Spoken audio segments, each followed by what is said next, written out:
আর তুই তুই এই আমাকে আমাকে ঢপবাজি দিচ্ছিলিস, দিয়ে ইমিটেশনের গপ্প পাচ্ছিলি। আরে আমি সত্যি বলছি, আমি মিথ্যে কথা কেন বলবো তোমাকে? দাও দাও এটা, দাও এটা, দাও না। অন্যদের জিনিস নেওয়া ভালো নয় বাবা, দিয়ে দাও না। এটুকু একটা বাচ্চা মেয়েও বুঝতে পারছে, দাও। আরে আর জ্ঞানদা পিসি এসেছে, মা মাসির থেকে এক কাঠি বাড়া। সোনার বালা আমি তো বেচবই বেচবো। ফটিকদা, ফটিকদা দাঁড়াও।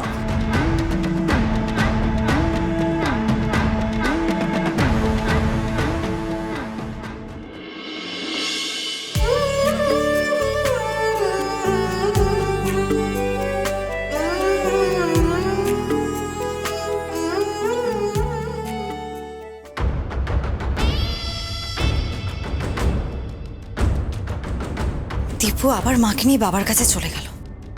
আরে বাবা, আমি বুঝতে পারছি না, আমি কি কেবিনের বাইরে দাঁড়িয়ে থাকার জন্য নার্সিংহোমে পড়ে আছি নাকি? আর এদিকে বাবার মাকেও এটা বোঝাতে হবে যে বড়দের চেয়েও আমি অনেক অনেক ভালো এবং যোগ্য বৌমা। তাই সবাই চলে যাওয়ার পরেও আমি মায়ের কাছে এখানে নার্সিংহোমে পড়ে আছি। উফ, সেটাও ঠিক যে বাবার রিটায়ারমেন্টের টাকার বেশিরভাগ টাকাটা তো আমাকেই পেতে হবে, কিন্তু তার জন্য তো মাকে ইমপ্রেস করতে হবে। সেটা তো আমি কোনোভাবেই করতে পারছি না।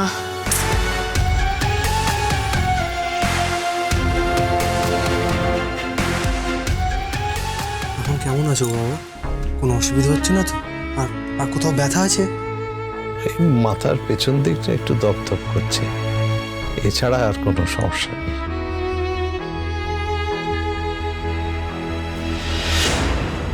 এ কি মিনু, তোমার হাত খালি কেন?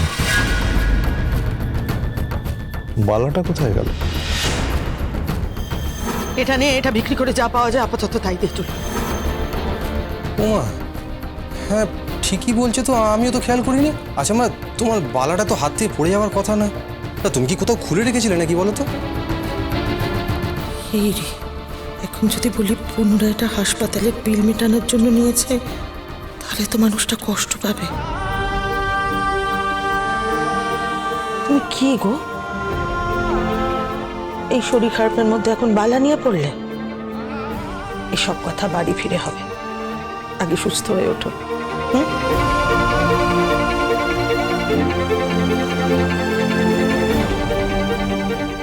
আমাদের বিয়ের পর এটা আমার প্রথম উপহার। কোনোদিন তোমাকে খালি হাতে দেখি।